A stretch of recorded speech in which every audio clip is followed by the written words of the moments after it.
Hello and welcome to my nothing but short, concise and tangent-free overview of Feel My Rhythm. Before getting into discussing the song, a few quick notes. Firstly, I don't know if you noticed when clicking on the thumbnail, but this video is 1 hour long. Because of that runtime, I added chapters so you can return to a specific part should you wish to do so. Secondly, I use sheet music throughout this video. While it is certainly beneficial if you can read it, I do hope that for the most part the video will also work elsewise. I provide audio snippets throughout, so listening to them should suffice. And finally, while I worked long and hard on this video, I'm no expert, so take everything I say with at least a grain of salt. With all of that out of the way, let us begin.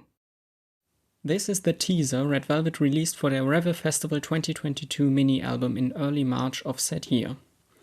For a moment, this just looks like some random sheet music. Then the brain starts to notice the weird things. The time signatures do not fit each other or the note values in each measure. The clef looks weird and is definitely not centered on G. There are ties between time signatures, what does that even mean?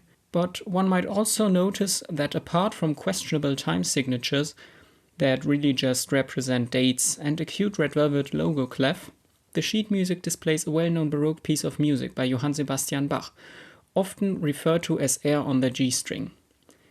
And soon enough it was announced that the title track, Feel My Rhythm, would quote that piece.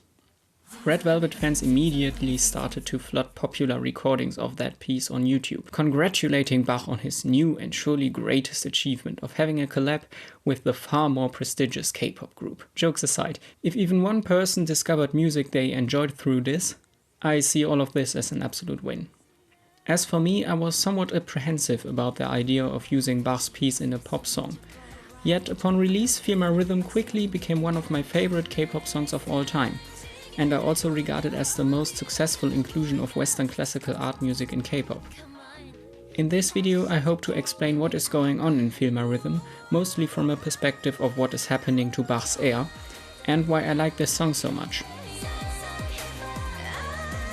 There is an enormous amount of detail in this song, so I cannot possibly cover everything, but I hope that after watching you might notice a few new things about Red Velvet's masterpiece, because even after 3 years I'm still discovering new details.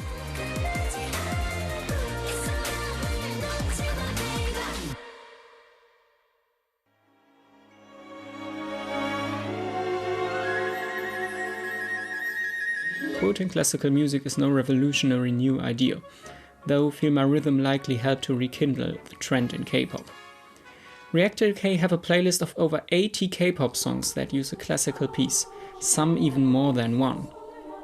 These quotes, samples or interpolations can be very different in how they work. Sometimes it is just a fleeting moment that could almost be coincidental, like in Billy's Ring by Ring.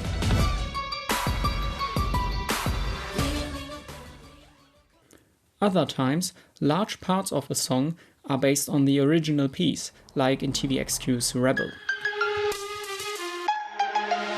Yeah. To what degree the original piece is used and how it is changed is also highly variable.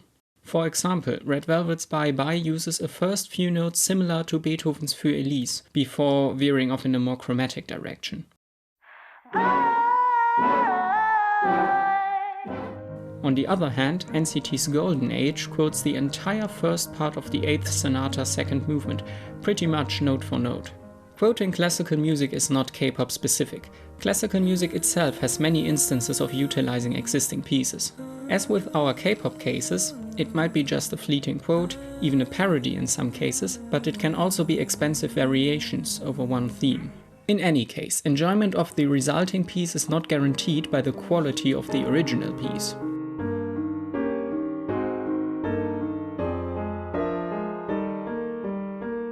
In my opinion, quoting a well-known piece can easily feel cheap, cheesy and boring, even to the detriment of a song. On the other hand, Red Velvet's Feel My Rhythm seems to draw a lot of its strengths from using Bach's air. To understand how, it might be a good idea to take a short look at the original piece and its history.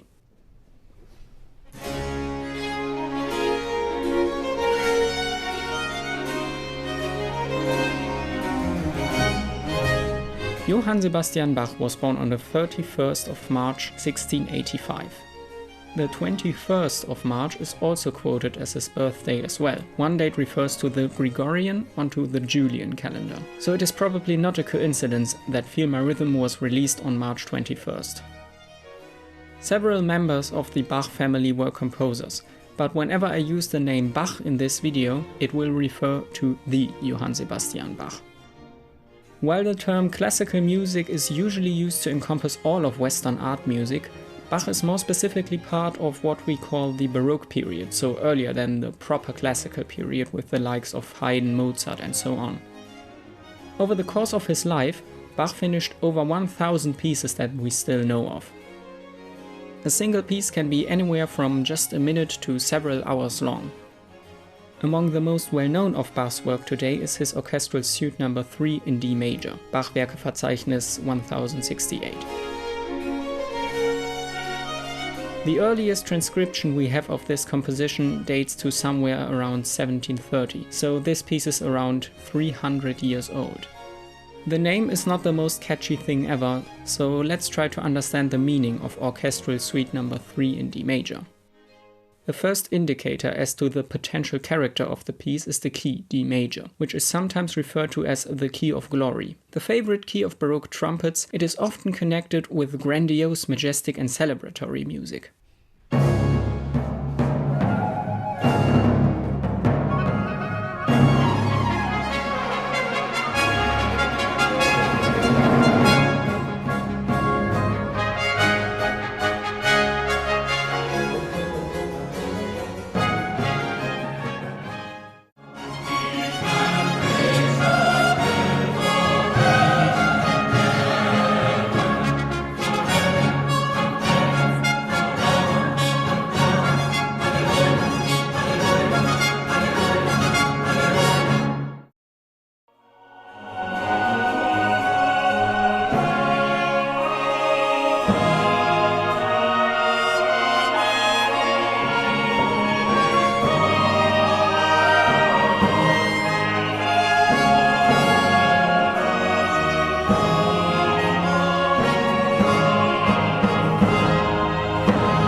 The Orchestral Suite No. 3, and especially the air, is surely celebratory and majestic, though not in the trumpet blaring kind of way.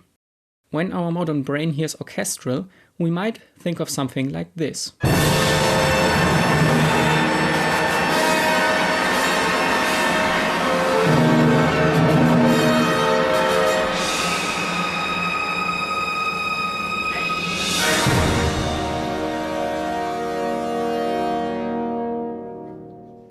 But the Baroque orchestra is quite different from the late Romantic one, and the entire Orchestral Suite No. 3 by Bach was probably initially written for strings and Basso Continuo. Basso Continuo describes a bass section, like cello and double bass, all playing a bass line, together with one or several instruments playing chords, like a harpsichord or lute. It plays a fundamental role in how a lot of Baroque music works and is not dissimilar to a jazz lead sheet with a walking bass line.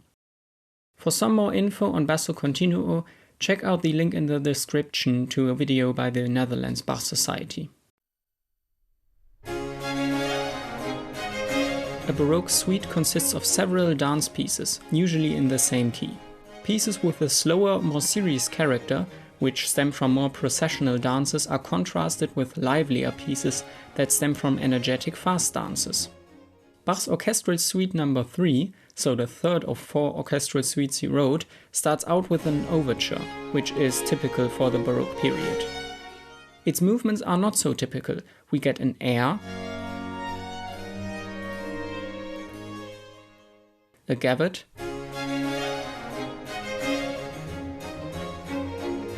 and a bourrée, before we end with the expected gigue. Gavotte and bourrée are often used as supplements in a suite. Here they fully replace the usual dances. And air, from aria meaning song, is no dance piece at all, but rather a melody-focused song-like composition. It is this movement, the air, that Red Velvet use for Feel My Rhythm. Now, the name Air on the G string was actually coined way later. In 1871, a violinist, August Wilhelmi, rearranged the piece so it could be played just on the lowest violin string, the G string. For that, he transposed the piece down to C major. The violin starts off another octave lower than in Bach's original, and he made a few further changes. This rearrangement was not universally loved, and if there is one group of people capable of competing with Stan Twitter toxicity levels, it is music critics. Let me read you a translation of Mr. Caspar Hövele's comment. The air, exclusively for strings and continuo, with its perfect singing in all voices, breathing an unsurpassed lost to the world, has suffered the most appalling regicide in music. The violinist Wilhelmi converted it to a sultry claptrap by setting it as aria on the G string, thus vandalizing and annihilating both its equilibrated polyphony and delicate atmosphere. Wow. Since Red Velvet used the original Bach piece, saying that they sampled Air on the G string is not really accurate, though I guess many mean the original Bach piece with that name. From now on in this video, whenever I talk about the original second movement from Johann Sebastian Bach's Orchestral Suite No. 3 in D major, I will simply say Air. So what is actually happening in Air? For the purpose of this video, I will use a historically informed recording from the always excellent Netherlands Bach Society. Of course, we do not know exactly how people played the music 300 years ago, but in this recording several aspects, such as the smaller ensemble and period-accurate instruments, have been considered.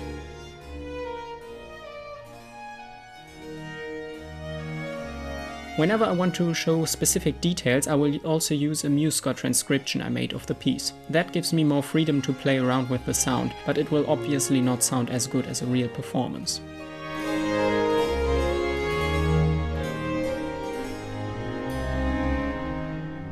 So as we saw, the piece is in D major. Wait.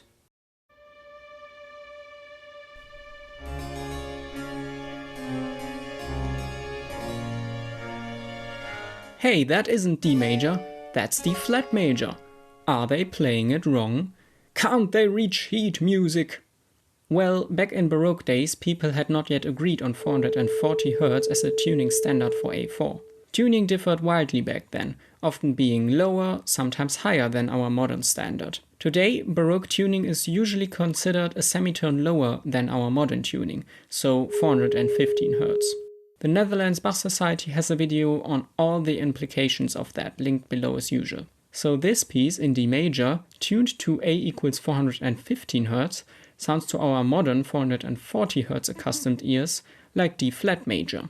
To avoid too much audio-visual confusion, especially in view of the upcoming Feel My Rhythm discussion, I will do something sacrilegious and just notate everything in D flat major from now on. This way, if you play the notated sheet music along on a modern instrument tuned to 440 Hz, it will sound close to what you would get in a historically informed performance like the Netherlands Bach Society one.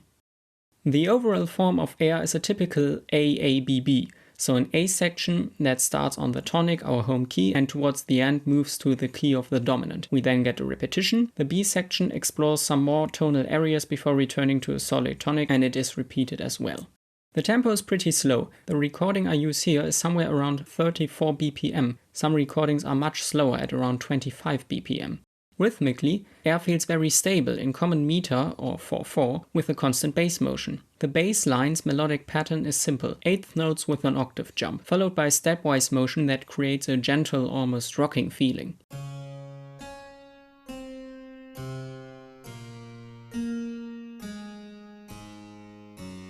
If we ignore the octave jump, it is easy to see that the bassline simply moves stepwise up and down throughout large parts of the piece, usually in the scale, sometimes through a leading tone. Only the ends of each section break from the rhythmic pattern, and so the melodies and harmonies of air can easily flow on the stable groundwork of the consistent yet ever-moving bassline.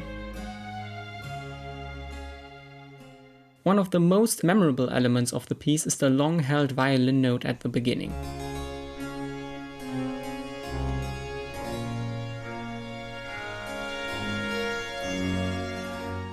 Playing the third scale degree, it is a warm, mostly consonant third above the chord root on beat 1. When the bass begins stepping down, the interval changes to 4th, 5th, 6th, and then a major 7th over a subdominant chord, where finally the tension becomes too much and the melody starts moving. But instead of resolving up a half step immediately, the violin jumps up a 4th, like it's finally breaking out from its confinement with some extra momentum, only resolving on a weak beat with the melody already moving towards the next harmony in an ornament-like fashion.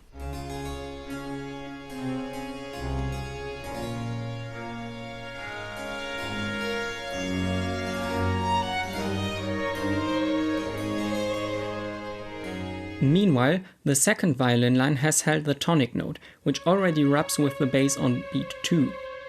Bach's music in general is just full of such and sometimes much stronger suspensions and dissonances.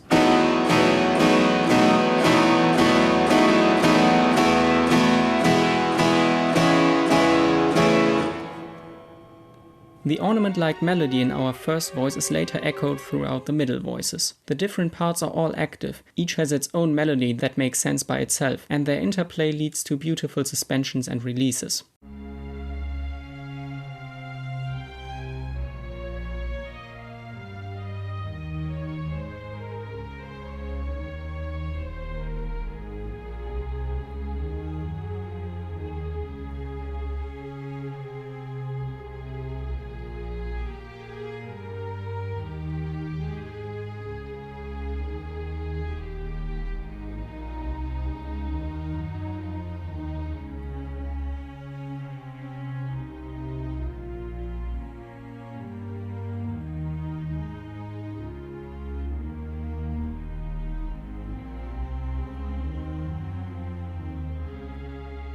The simultaneous sound of several melodies interacting together is called polyphony, and it is one of the key ingredients of what makes Bach's music so fascinating to listen to. The brain can easily focus on different parts of the musical texture. All of them are engaging, and thanks to the different lines interplay, the resulting music is far more than the sum of its constituents.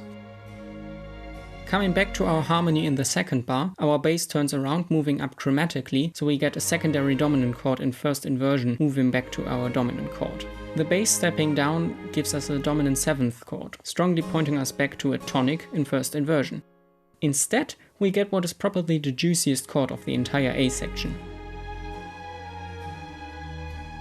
At the first moment, it is rather unclear where this harmony is going. The E flat in the viola rubs against the bass that moved down as expected to F, and it gets even worse with the next notes, where the second violin moves up to C flat, while the violas change to D natural, both notes which are out of our D flat major key. Jazzers might call this a 2/2 diminished 7th chord of 2. For the counterpoint of Baroque music, movement between harmonic functions can be a bit more fluid, and it might make sense to just see the entire measure as one secondary dominant function with lots of suspensions and passing notes leading to E flat minor. The important thing is that, harmonically, a question is asked, a rather unclear and dissonant sound is presented, and through chromatic shifts a direction solidifies, a B-flat dominant chord leading to E-flat minor, our 2 chord or subdominant parallel function. The result is a somewhat mysterious and very beautiful passage. In the next measure, Bach repeats the first violin melody and bass line a whole step lower. Only a few notes are tweaked to fit the key. We thus move from the E-flat minor region back towards our tonic, through the dominant in a 2-5-1 progression. From there, we begin to modulate to A flat. To repeat the A section, Bach simply uses a G flat in a 16th note bass scale to pull us back towards our original tonic.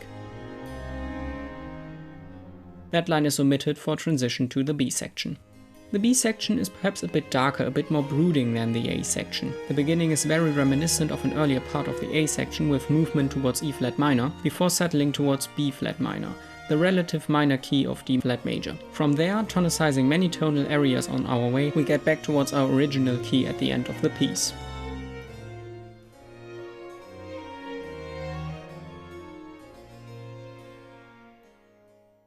So why is this piece so beloved? Well, I don't exactly know. There seems to be something that easily captivates listeners, but there's also a beauty deeper inside. And since I am at a bit of a loss for words here, let's listen to conductor and harpsichordist Mortensen from the Netherlands Bach Society performance. For mig er det kunne beskrive en form for skønhed, som vi måske ikke rigtig finder længere, som er forsvundet. Og for mig er der også altså et andet ord, jeg kunne bruge til at beskrive karakteren her, det er nostalgisk på en måde. Det søger efter noget, som ikke er af denne verden. Og dermed bliver det utrolig bevægende i næsten hvilken som helst interpretation.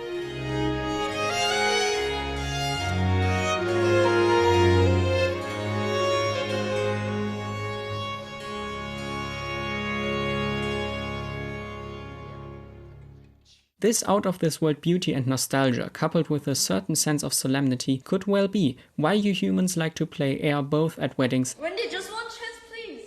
One chance? Will you marry me? and at funerals. I think that there are several reasons for quoting this piece. It is popular, with a catchy, almost hook-like part, but also has enough depth to bring some harmonic and polyphonic intrigue to a song. It is also short enough that a significant portion of it can be used within a normal pop song. What I find fascinating is how different interpretations of Bach's music, even in a classical context, can be. If we remain with the Orchestral Suite No. 3, it is sometimes played in 415 Hz by only a dozen Baroque instruments, and sometimes in modern 440 Hz tuning with a large string orchestra of modern instruments. The tempo varies quite a bit in different recordings. Since so much of the music's magic is inside the melodies and harmonies, the counterpoint, this piece can work very well in all these interpretations. There are countless arrangements, like air on G string, for all kinds of different instruments. We get versions for big bands, or maybe a klezmer's take on air. Thus, we can steadily morph from close to how it would have sounded in Bach's days, over a unique interpretation, to separate pieces that heavily rely on the original without a clear cutoff, though we will probably never morph air into unrelated 1990s Belgian techno anthem Pump Up the Jam.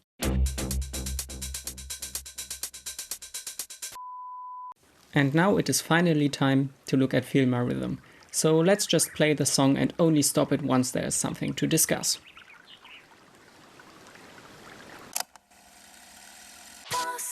We begin with the clicking sound of a cassette player or maybe a tape recorder starting, and hear the reels turning. Funnily enough, I feel like there are several possible interpretations for that. For some of Red Velvet's audience, cassettes and reel-to-reel audio tape recording might be a thing of the past. How do you do, fellow kids? What? But of course, compared to string instruments, it is a very recent technology. So does it invoke a certain nostalgia of a more analog past and fits right in with the sound to follow? Or it is a representation of our modern world with its tech to contrast the following section? Perhaps a mixture of both? The answer might differ from listener to listener. But then the song properly starts off with the sound of strings and Basso Continuo playing a slightly modified version of air. For the Continuo part, we get plucks that sound more like pizzicato strings than perhaps a lute or other more common chordal instrument.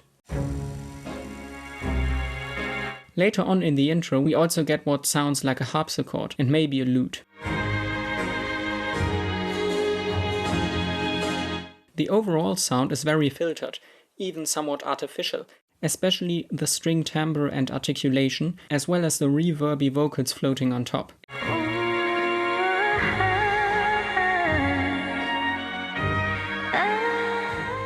It sounds like we are listening to an old, low-quality recording, tying back to the cassette sound. And so the intro feels like something forgotten, reminiscent of a time long past. It has been almost 300 years since Bach, after all. While the rearrangement in the intro follows the A section of the original air in many ways, changes have been made to rhythm, harmony, melody and instrumentation. To better compare the two, I have tried to put Feel My Rhythm into sheet music. Since that is something I did myself, there might very well be some errors, but it should be good enough to allow a sensible comparison. The first thing we might note is that during the second part of the A section, the score for Feel My Rhythm has been shortened. 4 bars from air are contracted into 2 bars.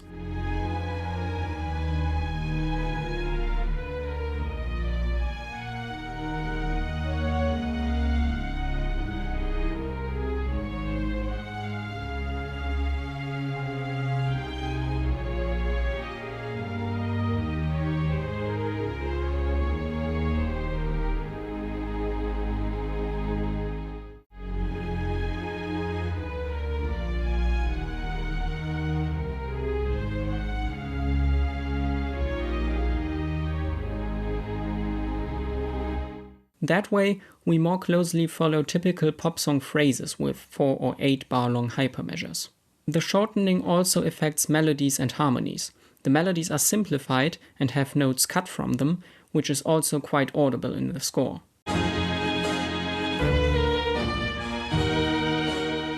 As for the middle voices, the ornament-like melodies and several neighboring notes have been completely cut. I think that this serves a twofold purpose. The first is to declutter what could become too fast-moving with the higher tempo and the cut parts. The second is to make space for the super reverby vocals, which have their own melodic lines and harmonies, with both pulsing and breath-like longer notes.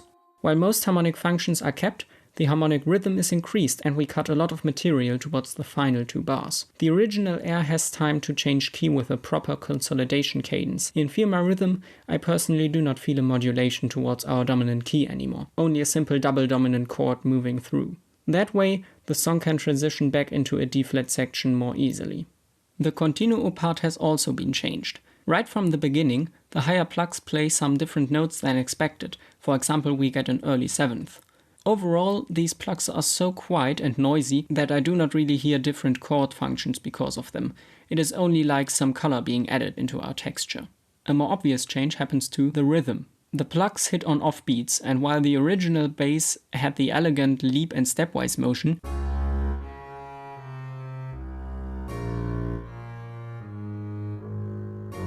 the bass in FMR Rhythm's intro leaves out the octave jump.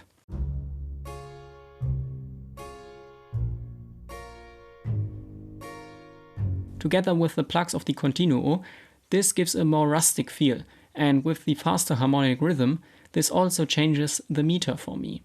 Consequently, I hear the intro of FMR Rhythm twice as fast at 79 BPM or in double time, so to say. And even without that, the tempo would already be higher than a typical performance of air. From now on, I will note FMR Rhythm at 79 BPM, even though you could argue for half or double that in certain sections. The higher tempo lets us move more easily to the next section, and the bass and pluck sound of the Continuo also feels strongly reminiscent of the Psycho intro and thus ties in very well into Red Velvet's discography. Compared to the original air, all these changes give the intro, especially the second half, a weird and a bit more rushed feeling, a certain relentlessness and restlessness, like it cannot be quite contained.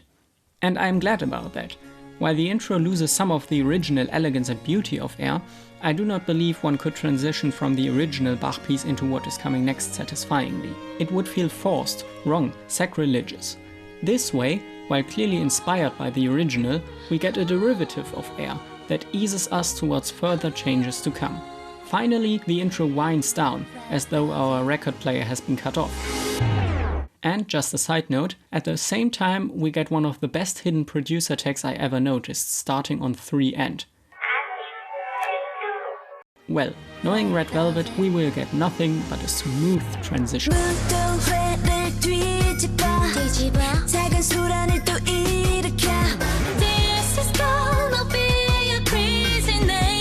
The verse contrasts strongly with the intro. While tempo, meter, key and of course Red Velvet remain the same, pretty much everything else changes as we are dumped straight into a modern, very Un-Bach pop sound. For the instrumentation, we jump from string sounds to a highly produced synth world with super cool sounds. The main bass synth is overwhelmingly loud with strong overtones, and it slides around in a weird way. The bass is at times supported by gritty low brass hits. And then there are the weird metallic noises that sound like someone banged steel pans and pots in the kitchen and put weird effects and pitch bends on them. They are super out of tune and messed up, I love them. While the Continuo part outlined a very simple and stable rhythm in the intro, the verse bristles with more interesting rhythmic elements. First up, let's look at the drums. Anchored by our snare hitting 2 and 4, we get a fun kick drum pattern. Behind that is a mid to high range percussion that fills out a pattern of hitting almost all 16 subdivisions, but with a seemingly endless array of different sounds. The hi-hat pattern that comes in for the second half of the verse stays mostly on 16th notes as well, but at times adds even further subdivisions.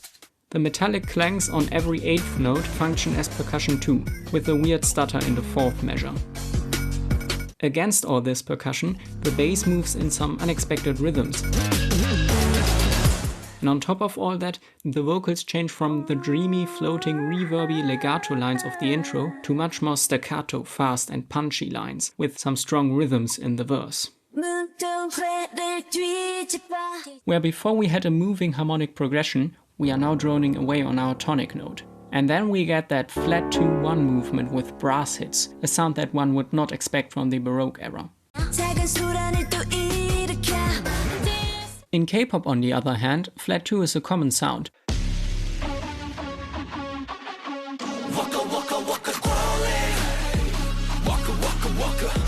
Though moving straight from major 1 to flat 2 and back is a bit more unique.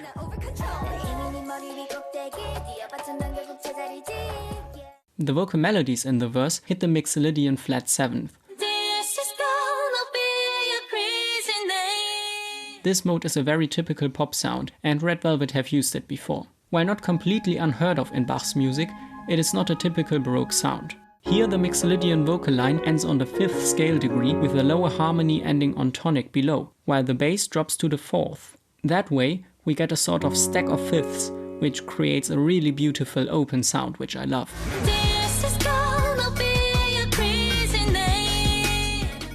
And throughout all of this, we get weird and scratchy sounds in the mix, really adding that schmutz. Overall, the weird bass and detuned metallic clanks coupled with the non-trivial kick and upper percussions, as well as the harmonic surprises of Mixolydian and Phrygian movements, altogether give the verse a somewhat unhinged feeling, especially when experienced directly after the intro. So all of this modern red pop sound is a very Un-Bach move. For one, Bach didn't write music like this back in the good old days. But what we get is also very unlike Bach in the sense that we have a huge contrast in the song, two very different sections, and having two contrasting themes or subjects only really became popular later, with the development and evolution of the hugely successful sonata form, which took off in the classical period with Haydn and his pals. For the classical period, part of the contrast between themes is them being in a different key. In a major piece, with the first theme in the key of the tonic, the second theme will most often be in the key of the dominant. So, historically, this is an evolution of what we already saw in our Bach piece, with the modulation to the dominant. But over time, composers began to further differentiate themes by character.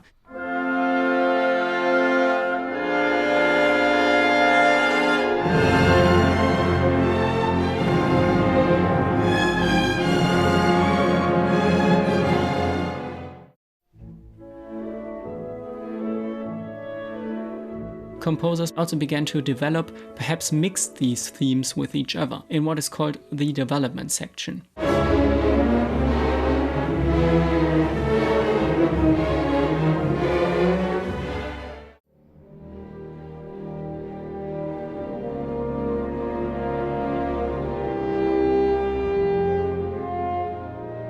A lot of what makes pieces of the classical and romantic period interesting is to see how different themes can change in development, but also mingle and affect each other. Thus, for the first verse of FMR Rhythm, both the type of sounds and the entire concept of a hugely contrasting second theme are not something that was usually done during the times of Bach.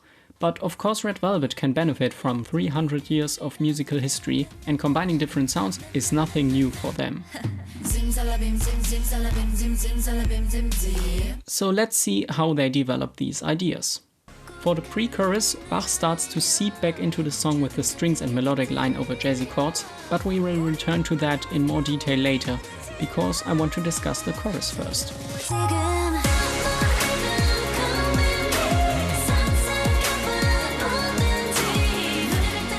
The chorus explodes with both Bach and the verse's red pop sound. We can call the Bach part the second derivative, because it is based on the intro arrangement, which already was a derivative of air. We retain most of the string arrangement in the higher voices. The bass line from before is now joined in unison by the verse 1 brass sound. But below that is a crazy new bass line, very active with lots of 16th notes, full of pitch bends and playing lots of chromatic passing notes. The new bass is not too prominent because it moves so quickly and is somewhat drowned out by the kick drum and the brass hits, so I will play a bare bones MuseScore version where the brass and its interaction with the second air derivative are more clearly audible than in the original song.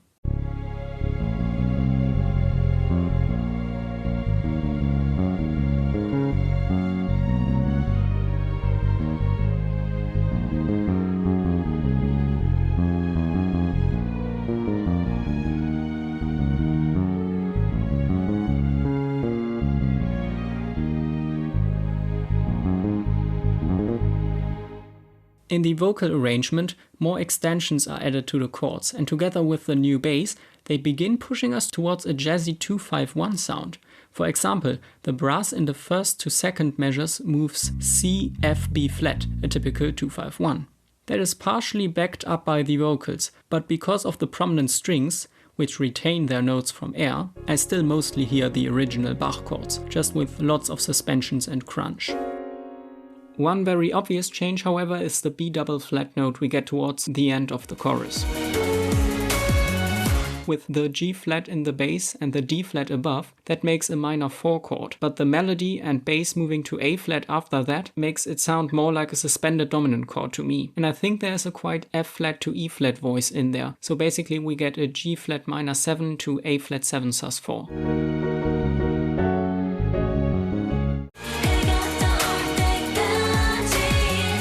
As with seemingly everything in this song, the B double flat change is musically motivated, in this case by the harmony and the melody. Because in the previous measure, we got a secondary dominant chord with a flat ninth, resolving down in both strings and sung melody. And here we repeat that, only a whole step lower. So it's pretty much a simple sequence melodically, though the harmony is then somewhat changed with the G flat minor chord.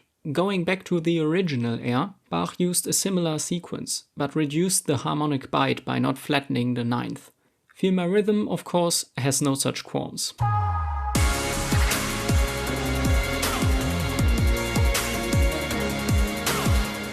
Continuing the mix of our themes, we get some more elements from the verse 1. Both the metallic pitch bend sound and the scratch sound effects appear again. The percussion is very active in both the kick drum and the high percussion above. Also more classically sounding, cute but rather hidden details appear, like the cute pizzicato strings in the second measure.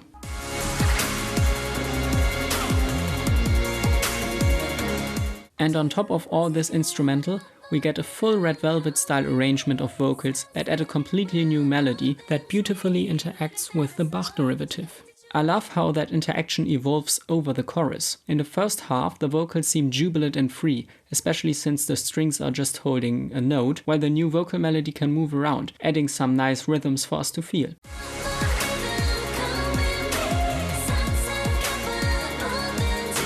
And here is one of the reasons using air, a well-known piece, is so genius. In other contexts, the long-held violin note would just be thought of as a background harmony. And of course our listening focuses primarily on the sung melody, but at the same time we know air, know what is coming, and suddenly a simple held note bristles with excitement, even more than the harmony by itself might allow it to. And while it takes a bit of a backseat at first, when the air melody does reach its breaking out point, it is instantly recognizable and demands our attention.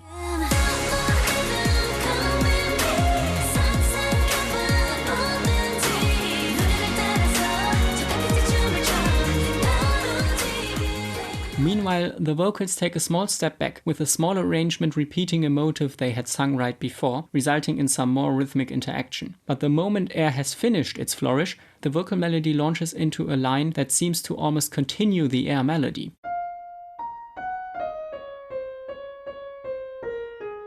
And in the second half of the chorus, the vocal melodies more closely interact with the string arrangement. We get quicker vocal rhythms whenever the strings hold a note, and more held out sung notes for whenever the strings become busy. The melodies seem to complete each other, and in the end they finally join forces.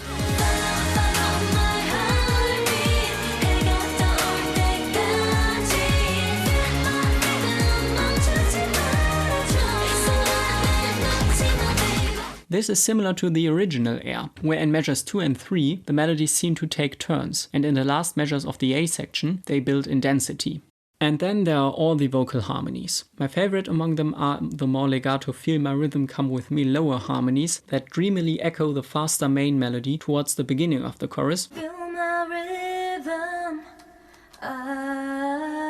and the one melody that takes over from the main voice, which already kinda took over from the air melody to complete a D-flat major scale before we are launched into our juicy chord. Everything is just so tightly knit.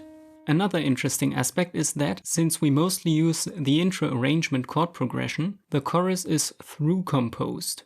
Most pop choruses are based on a looping chord progression repeated at least once, and often entire parts are repeated immediately in an AA or AABB form. That makes them catchy and easy to sing along to. But for Feel My Rhythm's chorus, we get one continuous, non-repeating harmonic progression, and thus one long arc from start to finish. That gives a lot more room to shift the mood along the way, and I find it fascinating how the vocal melodies move along with those changes, from the jubilant beginning towards the darker, more minor middle part, pivoting back into a bright finish. And the moment we arrive on tonic again, we also get our initial melody again, signaling that we have come full circle, which is super satisfying. What we get is an amazing mix of our two worlds, with even more on top and around, a beautiful climax that reaches far higher than intro and verse on their own. I feel like Bach is still at the core here, but so much is added around and on top that we already get something completely new. Who thought delicate air could sound so hype? For me, this is another clear case of the finished product being more than the sum of its pieces, that being intro and verse, and the pieces are already amazing.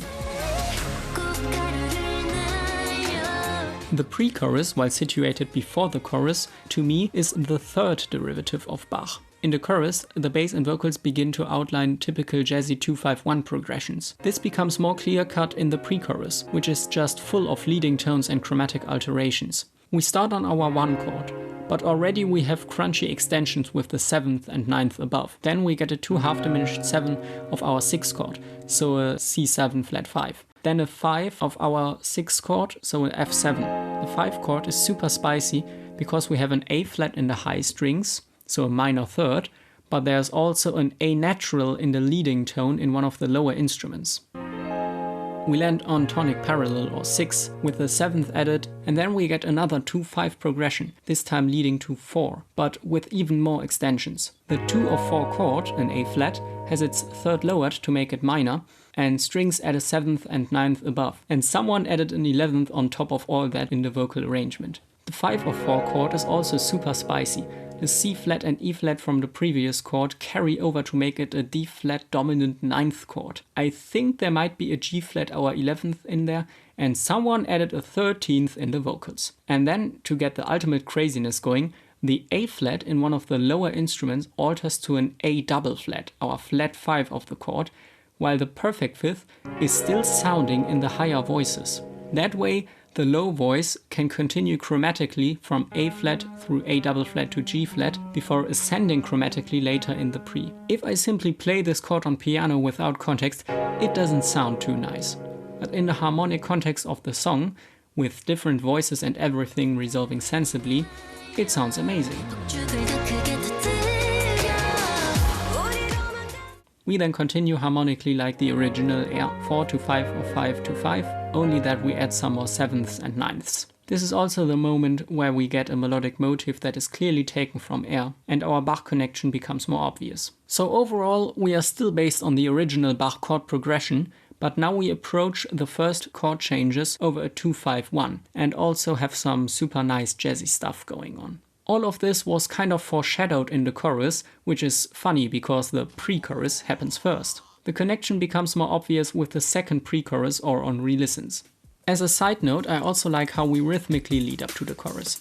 Coming from the somewhat wild kick drum pattern of the verse, we start out only with a more laid-back higher percussion rhythm before dropping the kick back in with 4 quarter notes to really get us going, and then we do the classical build of 8th, then 32nd, then 64th notes, with a synth line that for some reason is outlining a B flat major at 9 chord. And of course we then get the space before the drop, filled only with an almost spoken vocal part and a little A flat sound that seems to announce the chorus arrival with a little ding.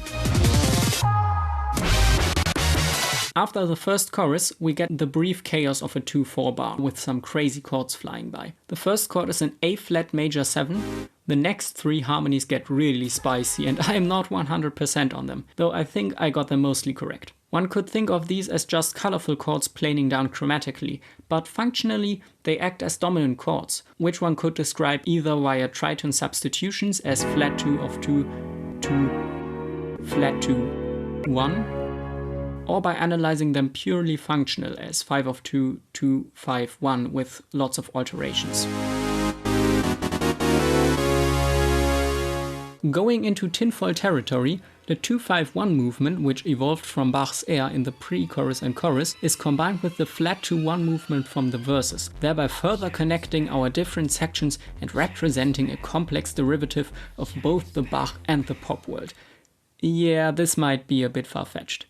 More obviously and more importantly, the 2-4 bar with its colorful harmonies and harsh synth sounds really spins us around and sharply focuses our attention back onto the song, should our minds have been lulled into a false sense of security by the chorus. Verse 2 is far more clear-cut in its regards to its Bach usage. I will call it the partial derivative. Overall, the second verse is very similar to verse 1, but now it has a chopped and messed up Bach layered on top. The high strings play the outline of the original bass line at first, and later they also get to play a melodic fragment. However, these strings also adapt to the flat 2-1 movement of the verse. And for the last bar, they even play an altered minor version of the melodic fragment to fit a minor subdominant or minor 4 chord. We get the sound of winding up and down more electronic bass, harsh cuts of the audio, and new percussion sounds, adding more rhythmic components. I mean, listen to this pure chaos.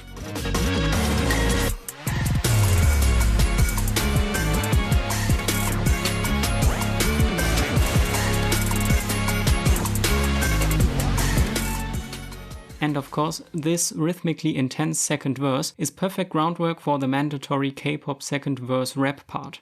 But what we get is far more melodic than the typical K-pop rap. Only one measure is properly spoken, all others have strong implied or sounding pitches to them.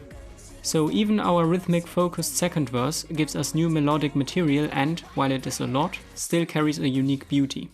In the previous parts of the song, modifications to air have mostly been done in the good old-fashioned way of playing a rearranged or changed version. Now we choose the modern pop approach of sampling, splicing, filtering, cutting, copying and pasting. It is a different way to approach development, which keeps the verse interesting. So for me, while the chorus was Bach with verse material added, plus a whole new vocal part, verse 2 is closer to using verse 1 material at its core, with air used as a fragmented decoration, little sprinkles on a cake. Verse 2 leads us to pre-chorus and chorus again, as is typical in pop music, and both parts have little changes.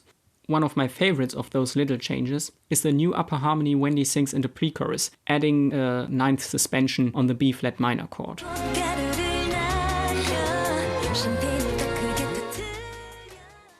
And then it is time for the bridge. Bridges in K-pop songs are often a way to find contrast.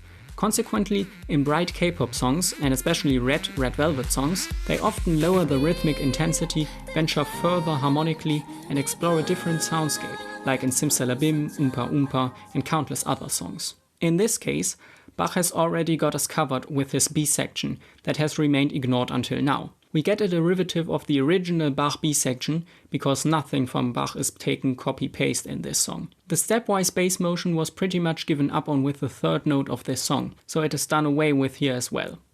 Instead we get plucks and snaps that keep driving our pop song forward. There are several harmonic changes. One obvious addition is the sixth in the first chord that gives it much more of a subdominant feeling. We also change some functions in the third measure, where instead of roughly one prolonged dominant to B-flat, or a 2-5-1 to B-flat, depending on how you want to read it, we get a deceptive cadence which adds an unresolved suspended feeling. But perhaps most strikingly, we omit much of Bach's original counterpoint. The arrangement is far less polyphonic than Air's B section. I think this is mainly due to the rather high tempo of the song, the added vocals, and later on the percussion that would make the overall sound too busy. Despite the changes, we keep much of the dark yet beautiful feeling of the B section. One striking moment in the song is when the vocals sing the perfect fifth of a F-7 chord, which is immediately followed by the strings playing a C flat, giving us a F half diminished 7th chord.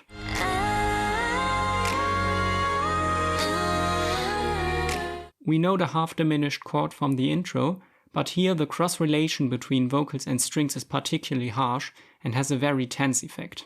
With percussion and synth bass coming back in, we build to a climax with a prolonged dominant chord cadencing to B flat, our relative minor, stopping us a third into the B section of Air. With the strong cadence and a return of some chorus material in the form of instrumentation, as well as an appearance of the A-flat ding sound that appeared earlier before each chorus, one might expect to head for the final one. But surprise, it is one of SM's multi-part bridges. We launch straight into a super highly produced bridge part too. Nearly every single chop of sound is a different instrument. What might at first glance appear to be completely out of left field is actually the logical continuation of what happened before. If we look at the chords, it becomes clear we are dealing with the fourth derivative of Bach. The chord progression is an extension and rich jazzy arrangement of the pre-chorus, which came from the chorus, which came from the intro, which came from Bach's air. But the chords are super fragmented and it is easy to get lost in all the fun timbres going on.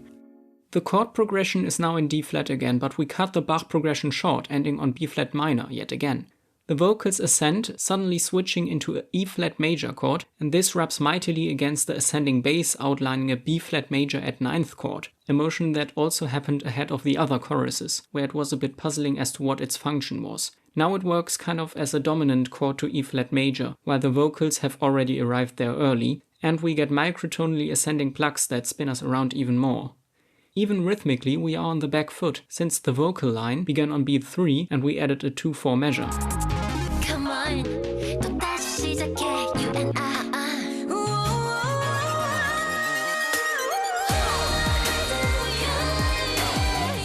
And after that mini section, we finally get to the chorus again, with 2 changes.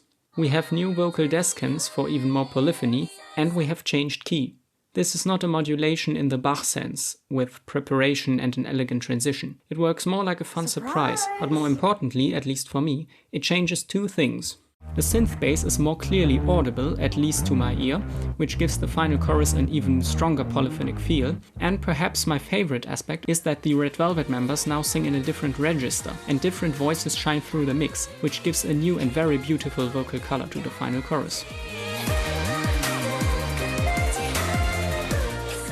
And if anyone is annoyed that we left the previous key of D in Baroque tuning, sounding like modern D-flat, well, sometimes Baroque music is performed at A equals 465 Hz. So let's just tell the key change naysayers that we are still in D major, but switch tuning from 415 to 465 Hz.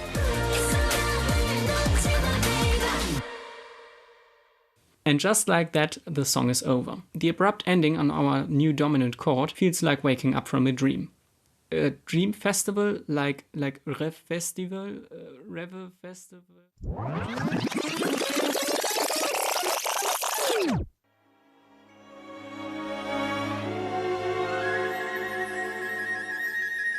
I personally cannot think of another K-pop song that is so thoughtful, thorough and creative in how it uses a popular classical piece. Feel My Rhythm is built on Bach, but at no point does it attempt to be Bach, which is good because one would almost certainly fall flat on that attempt.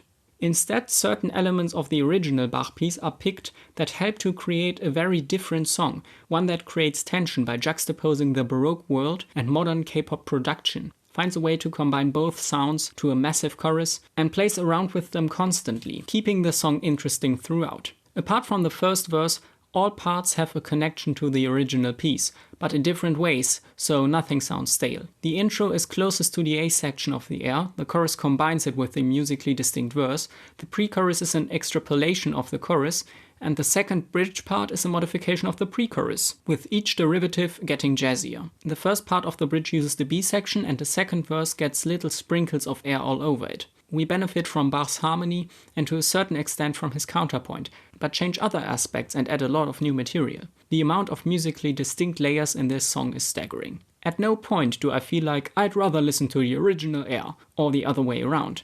They are clearly different pieces. Still, I think that this song is a compliment to Bach and his art. He wrote his Orchestral Suite No. 3 about 300 years ago. Not only is it still popular, being played in concerts around the world, but his music still inspires new art, and I think there's beauty in that. And while the way air is used in Feel My Rhythm is very interesting to me, I could imagine that the music works without any knowledge of Bach's piece as well. Without knowing Bach, you still get the effect of 2 nicely contrasting sections being combined and developed, you still get harmony that goes far beyond the typical 4-chord pop song, and you still get some super fun polyphony that lets you listen high, low and everywhere in between. I also find it amazing how well this rather crazy song fits into Red Velvet's discography. Not only is the thick vocal arrangement a very Red Velvet thing to do, from Ice Cream Cake over Sappy to Psycho, I have several associations with sounds from earlier songs, and still feel my rhythm feels like something very different and new. There's still a lot to talk about with the song that I didn't get to, things that I still have not figured out, questions remaining, details missed. As usual, further research is necessary. Chances are, if you sat through this entire video, you're already familiar with Bach's music. Still, I will end with a recommendation to listen to more of J.S.B's work. There is so much to explore in his music, and luckily for us, there are seemingly countless recordings available. I encourage you to check out the Netherlands Bach Society. They are working hard to get excellent high-quality recordings of every single known piece by Johann Sebastian Bach onto YouTube. So at least in a way, a new Bach single will be dropping soon. Thank you for watching, and a huge thank you to everyone involved in making this song happen. JK and MCK, Andreas Oberg and Maria Marcus, and the J.S.B. of course, these guys are genius. And a huge thank you to Red Velvet for bringing interesting music to the table and always trying out new, or perhaps very old stuff.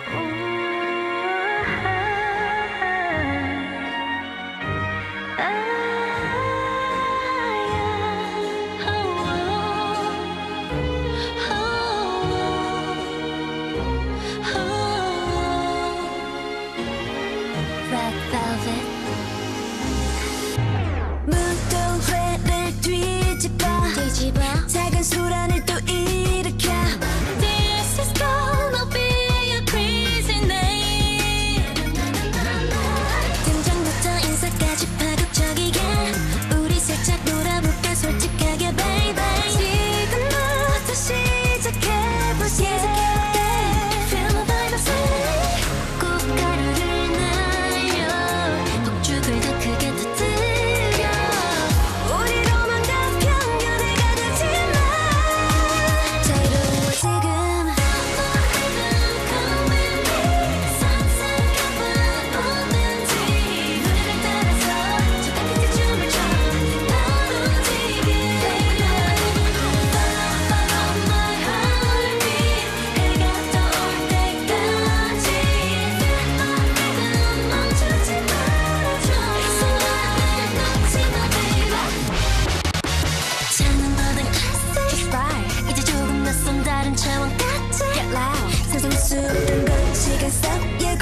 등장해 이 밤은 멋지고 우리 fun and wild and brave 시선을 끄는 emotion Give me your direction 끝없는 black hole처럼 빠져드는 sweet emotion 머리 핀 채